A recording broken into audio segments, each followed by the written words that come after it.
Let the water flow. I will speak to him directly. President John Dramani Mahama. Yellow blood do.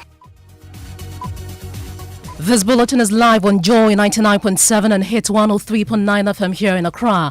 We are on Love 99.5 FM in Kumasi, myjoyonline.com, an affiliate in all 16 regions of Ghana, including Kekeli FM Ho, Bishara Radio Tamale, KTU Radio Kofodia, Oil City Radio Takrady, and Castle FM Cape Coast. Live on X Spaces, Facebook and YouTube. The Midday News is supported by Petrosol Platinum Energy, energizing dreams.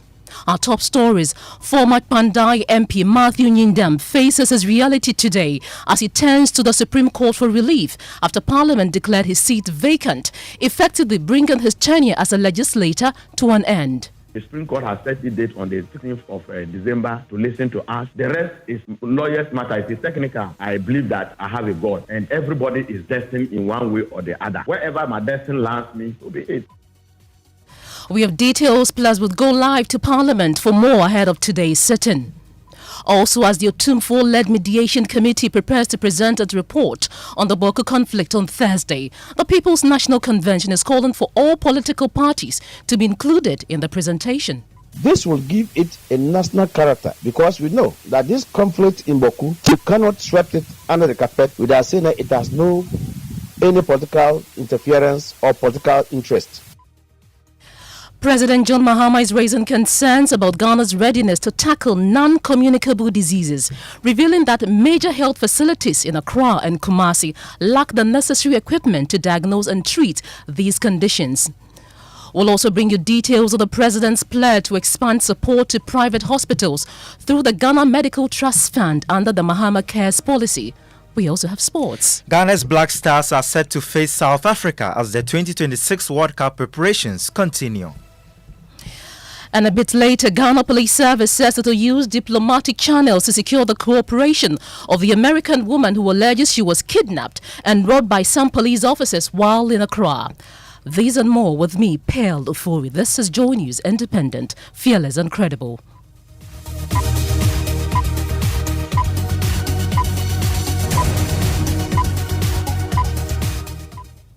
This afternoon, embattled Member of Parliament for Pandai, Matthew Nyindam, is leaving everything in the hands of God and the Supreme Court to determine his fate as he attempts to stop the rerun after Parliament, through its clerk, officially notified the Electoral Commission of a vacancy in the Pandai seat, triggering the process for a fresh parliamentary election in the constituency. Speaking on the AM show, Matthew Nyindam launched a fierce defense of his 2024 victory, insisting no irregularities occurred at any polling station to warrant the Tamale High Court's annulment of the election. According to him, the ruling defies the long-standing judicial principle that elections are won at the polling stations and cannot be overturned over minor administrative issues. Listen. We all witnessed the petitions that went to court, both Nana Addo Akufo-Addo and His Excellency John Dramani Mahama. Then the second time, His Excellency Nana Addo Akufo-Addo and then His Excellency John Dramani Mahama. We all saw the rulings of the court. We all heard it loud and clear that elections are won at the polling station. And there is no way any irregularity can annul any result in this country. But what is your next line of action? We are in court. We've got to the appeal court. We are still waiting. The date has been given on the 10th for the state for it to be moved. The Supreme Court has set the date on the 16th of December to listen to us. The rest is lawyers' matter. It is technical. I saw the letter flying in the social media yesterday. I don't know how the two can be put together. This one is matter of the law. I don't know. Whichever way, whichever direction that we want to go, I believe that I have a God, and everybody is destined in one way or the other. Wherever my destiny lands me, so be it. And let's go to the northern region now and speak to our resident correspondent, Martina Bugri, to give us an overview of what has been happening in the Pandai constituency after Parliament notified the EC about the rerun. Good afternoon. Thank you for your time here on the Midday News. Martina, how are people reacting to this new development? It's a mixed reaction in the constituency when it depends on who you speak to and who the person supports. If the person is with the NDC, then they are pro. But if they are for the MPP, then they are against. And so when you speak to the constituents, the MPP believe they won the election. They feel that they are being robbed and taking the seat from them, but they believe that in all that they'll be able to win this election if they go for a rerun, considering the margin that they had given the NDC personality. If you speak to the NDC, they also believe that they were robbed at the election, and so the court has vindicated them and that they would also win. And so when you engage each of the political parties, they will tell you they are both winning. But the ordinary person in the constituency believe that this is an opportunity for them to come and develop their place, considering that past reruns or by-elections have constituted some development in those areas. They believe that it is the time for Pandai to also get their share of the country's cake. Vacancy to easy declare or parliament no say Siano, I bet you just embrane idea. Of course, we send the Baya Basa, you be and after 30 days. And he had Martina Bogria, Northern Regional Correspondent, speaking to some of the residents in Pandai. Let's take you live to Parliament now and speak to my colleague James Aveji, who is there for us. James, what is the EC expected to do after Parliament officially notified them of the vacant seat? As we know, I've been trying to establish whether the EC has officially received that notification from Parliament, but there is no evidence yet as to whether the official communication has reached the leadership of the EC or otherwise. But whatever it may be, we are hopeful that by close of day today, the EC should be able to receive that. But after receiving that, the EC is expected to, in the next few days, set and announce a date for that election. Because this is a by-election, there will not be any opening of nomination for, interested parties to, pick forms and partake in this. Rather, there will just be a notice of poll exhibiting the three candidates who partook in the elections in December. And you remember those three, only three candidates were vied for the Pandai seat. The NDC's Matthew Nyendam, who has been stripped off that position now. The NPP rather, the NDC has Daniel Nsala Wapal, and the APC also has a candidate, Donko Eric Nipane. And so those three, the AC would exhibit the post for and set a date for the election. Ideally, from precedent, the court ruling which sets orders the EC to do that in 10 days should have been the duration in which the EC should have been doing this. But because that has elapsed, it is unclear whether the EC's 10 days, they will start reading that 10 days from when they get the notice from Parliament, or they will set a new period for themselves within which they can do that election. So that's what is expected from the EC in the next coming days. Okay. MPs are yet to start making, giving some reaction to that. The House is expected to sit by midday. The bells are going round.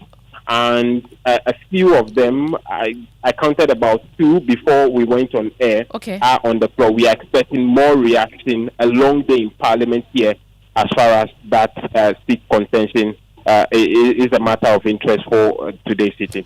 And James, thank you very much for bringing us an update from Parliament, away from the House. The National Chairman of the People's National Convention, Samson Asaki Awingobit, is asking government to immediately extend invitations to all political parties ahead of Thursday's presentation of the Bawku mediation report to President Mahama. The report, to be presented on Thursday by the Asantehene Otumfuo Osei Tutu II, is a major step towards conclusion of talks aimed at securing lasting peace in Bawku and surrounding areas. A provisional list of invitees includes the National House of Chiefs, the National Peace Council, Christian Council of Ghana, the Office of the National Chief Imam, Catholic Secretariat, UNDP, the British High Commission, regional ministers, and the National Security Coordinator. However, political parties are noticeably absent from the list. An omission, Mr. Asaki says, weakens national inclusiveness. I strongly want to suggest and appeal to government to rethink or rethink its decision if government have decided not to reach out to the political parties. That I am saying that there is a need for government to extend same invitation to all the political parties. This will give it a national character, because we know that this conflict in Bawku, you cannot sweep it under the carpet without saying that it has no any political interference or political interest. And I strongly believe that anything that would bring a total peace into Bawku, the president have done well by appealing to Otunfor, and Otunfor had wholeheartedly received. And he has done it before. He did it for the people of the Gombes, the Dagbon. He brought lasting peace, and I'm sure, and I'm very optimistic, that he will do the same thing for the good people of the Kusasis and Mampusis, for that matter, to bring total finality and peace to the good people of the Upper East region as well. In other news this afternoon, former Education Minister Dr. Yawase Educhum is accusing the current government of allowing crucial interventions aimed at improving second cycle education to collapse. He says programs such as e-computer labs, extra classes, and targeted teacher training were discontinued, leaving students without the needed academic support, a situation he believes contributed to the sharp decline in the 2025 WASSCE results. Speaking on the AM show, Dr. Educhum stressed that the gains previously made were not the result of distributing past questions, but the outcome of well-structured policy interventions. We created computer labs with projectors, so when they go into that computer labs, they can see the video of the preset teacher. And the purpose was? The purpose was for them to have quality instruction, because in those low-performing schools, what we recognize is that most of the teachers were not experienced. And then in addition to that, then teacher training, so that the less experienced teachers will be trained to do better. So we had a program. But are you saying that this government, within 10 months, has not been able to do that? No. The point I'm making is that if they knew what had been done, they could have continued what we're doing. You see, I don't want to fault you and say, why didn't you do this? Probably you know, but I'm showing you what we did to bring about the improvement. The improvement that we chalked. Wasn't about you buying past questions for the students. What has past questions got to do with this? The past questions are sitting at the schools. Now, it's in the library. Dr. Educhum, who is also a presidential aspirant of the New Patriotic Party, added that prioritizing STEM education remains essential for building skills and creating opportunities for the country's youth, and vowed that it will be a central focus if he is given the mandate to lead the nation. If you want to create a golden age of jobs, as I want to do, you cannot ignore information technology, which is part of the big STEM agenda. Why do I say that? A number of companies in the world, now recently Amazon, who was going to hire 600,000 workers within 5 years, decided that they were no longer going to hire people, they use robots. What does that mean? It means that the only people that they will need to hire will be engineers, computer engineers. What it means is that we now have to reassess areas for job creation. If you're talking about, I want to build factories, and that is how I create jobs in my country, most of these factories are being automated. Some of them, printing firms are now using robots. So the pathway to job creation is more of the IT. If you want to do millions of jobs, you get it done through IT. Let's take you to the Ashanti region now. And an artificial intelligence engineer with Intel Corporation, Dr. Daniel Tay Okansi, is challenging Ghana to take advantage of AI to solve the pressing issues of Galamsey. According to him, AI could be deployed to pick out new areas being invaded by illegal miners. Speaking as a motivational speaker for the College of Science graduation ceremony at the Kwame Nkrumah University of Science and Technology, Dr. Okansi indicated that AI can analyze satellite images from Google Maps to spot changes in forest reserves. Nana Yaujima has more in this report. Illegal mining has become a major challenge for the country, causing destruction to forest reserves and water bodies. Various measures, including the use of security forces to deal with the challenge, have yielded little results. Security forces have often acted late in dealing with invasions of some species due to late detection of the activities of recalcitrant miners. According to Dr. Okansi, with artificial intelligence, such acts could be detected for early intervention. The question is, how can we better detect these Galamsey individuals before they even mess up our land? Can we use GPS data to better predict when activities are going on a specific land? Meaning that you have smarter systems in the cloud that will be able to track any changes or any pitfalls or roads that have been created in those areas. Or maybe there's a decoloration of some water bodies. And this doesn't need somebody to be on the ground. This just needs what? A satellite or a GPS data, and then you are good to go. Now from Kumasi, let's return to Accra. And contractors working on the Pokwasi in Sawan Road have assured motorists that the Ofankor to White House section, currently under asphalt works, will be completed and open to traffic by Friday. This follows complaints from some drivers who say diversion routes created to facilitate the construction are in poor condition and affecting their daily commute.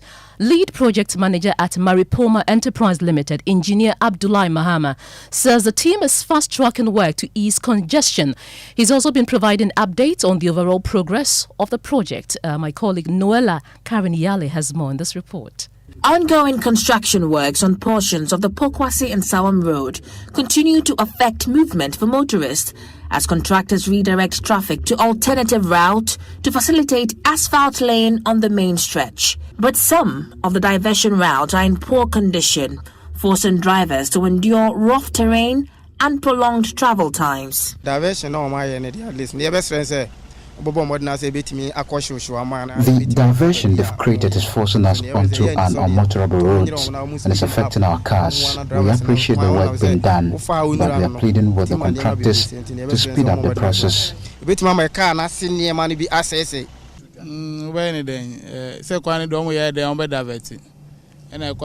understand the need for the diversion, but we're hoping the contractors will deliver a well-constructed route for us when the work is completed. Maripoma Enterprise Limited contractors, however, say relief is in sight. Here's lead project manager, engineer Abdullah Mahama, announcing a 4-day completion of the Ofankor White House stretch. The people may have been complaining. As of last week, Wednesday and Friday, we communicated through the media that we're closing Achimota. That is not part of our project, but we had to go a 6 kilometer to close Achimota for us to do a portion of the work so that we can easily veer off from the main road to the service lane. That's why we moved the diversion from Achimota to now Ofankor. And this stretch that we are doing in the next 4 days, we should be able to finish the asphalt works. And then before we open the traffic, we'll have to put on the line marking so that we can dedicate each carriageway with their driveways. We don't want to block again, come and finish a certain part and then go back and block again. We don't want to do that. He also provided an update on the overall level of completion of the project and attributed some of the congestion being experienced to hawkers who continue to operate along both completed and uncompleted sections of the corridor. From last week Wednesday, we are just doing some work. We are here to quantify the percentage. But as of last week Wednesday, the percentage of work was 77%. There are some issues with the hawkers, especially at Amasaman. So as of now, the traffic we are experiencing at Amasaman is as a result of the hawkers who are inside the road selling. In fact, a portion of the asphalt that we have completed earlier, we saw cocoa sellers and water sellers within the median. So they are the ones causing the traffic? One of the major causes of the traffic, as I speak this morning, we've engaged the assembly, we've engaged the police.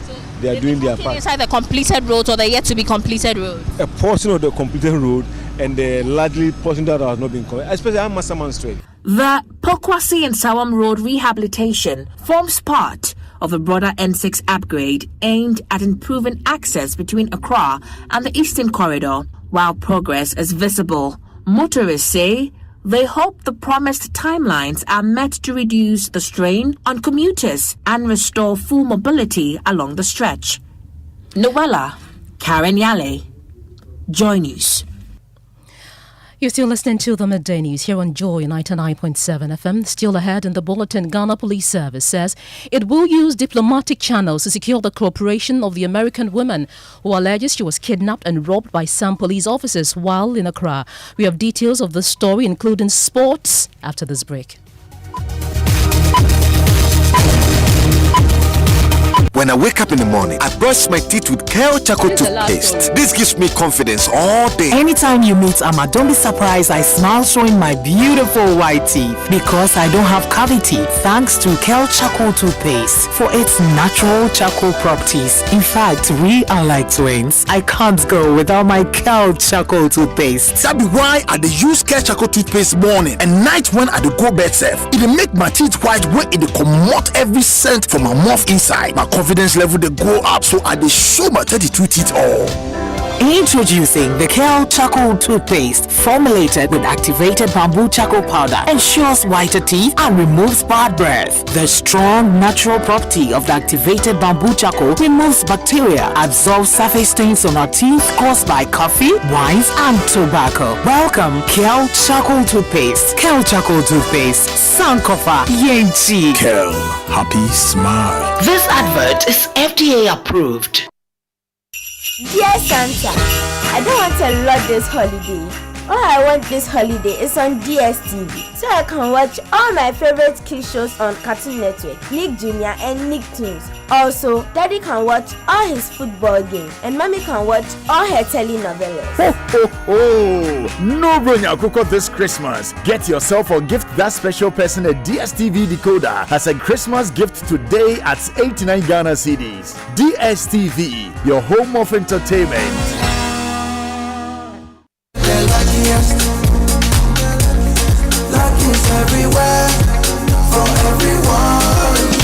This year is going to be sweet. I don't just feel it, I know it, because the Luckiest Season 3 is back. And I'm about to show you how to grab your golden ticket. Just dial *712# and follow the prompts to purchase your ticket. Or go to theluckiestafrica.com, hit community tickets, and pick your lucky number. Or let the system do its magic. Choose how much you want to spend from 1 to 5,000 Ghana cedis. You can even buy a ticket for someone else. Be someone's hero. Payment? Easy. Mobile money in Ghana or card if you're international. One ticket can turn 1 CD into 500 times more. That's maths we love. Or your community will win 10 times more. So let's get lucky together, because luck is everywhere. Joy 99.7 FM.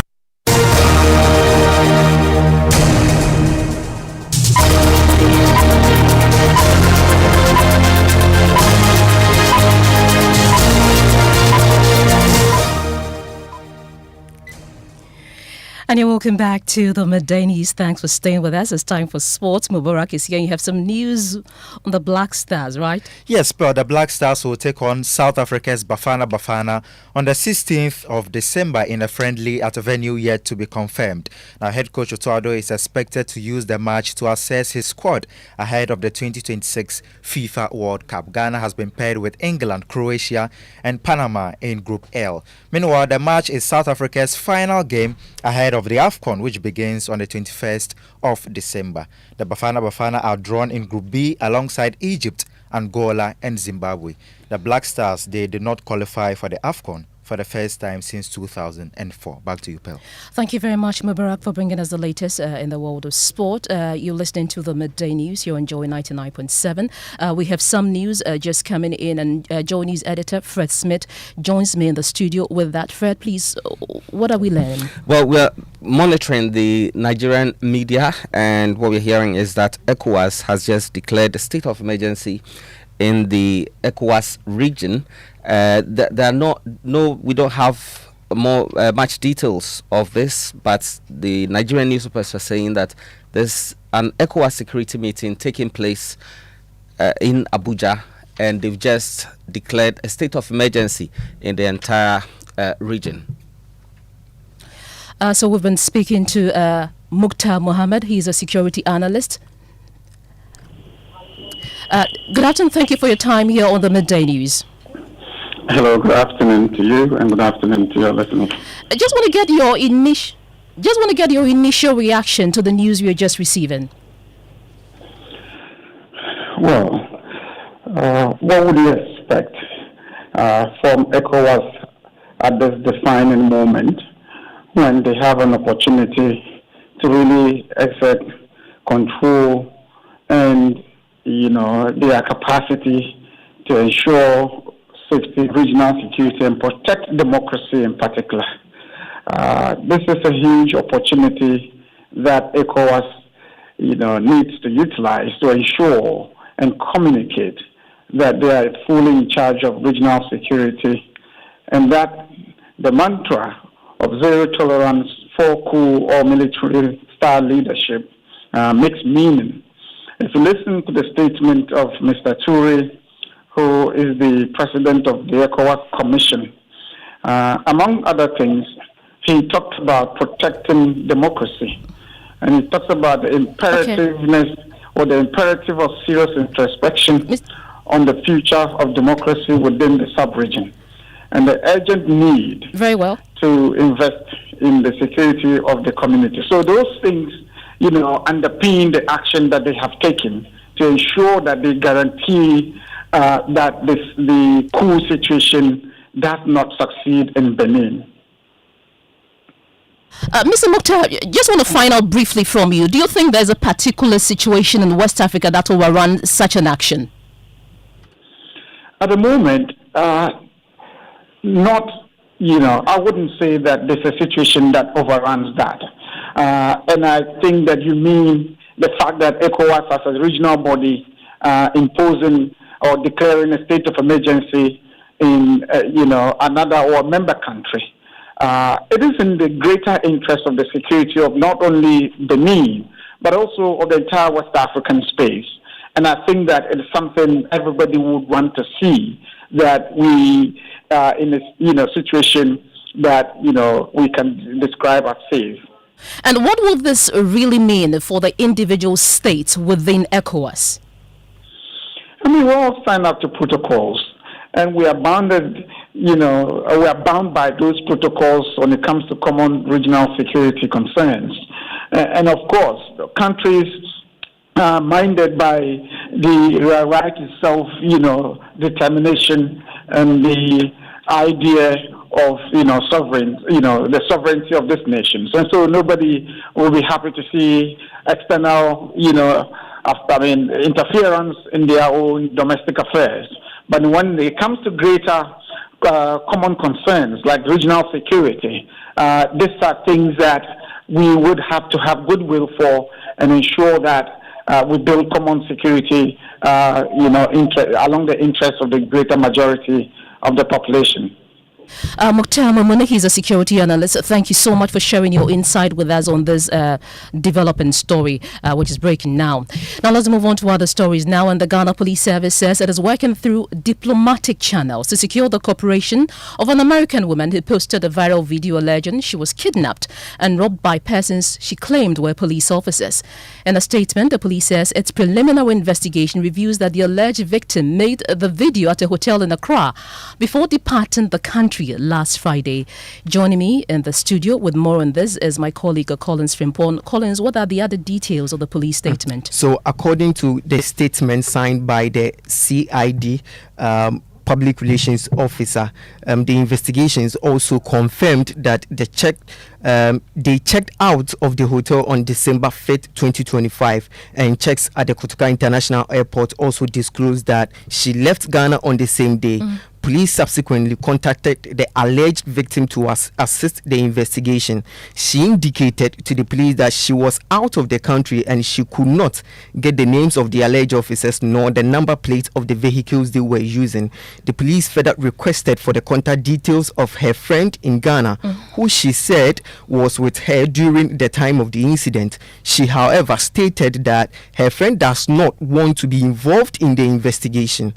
She has since deleted the video on her page, and further efforts by the investigators to contact her through WhatsApp calls and messages have proved unsuccessful, and as she has declined to respond and later blocked the team. Meanwhile, efforts are ongoing to secure her cooperation through appropriate diplomatic channels. The Ghana Police Service treats such allegations very seriously and remain committed to uncovering the facts in this case. Collins Frimpong, thank you very much for that update. And this brings us to what's trending on social media. Noella, what do we have? Well, Pearl, football-related stuff trending.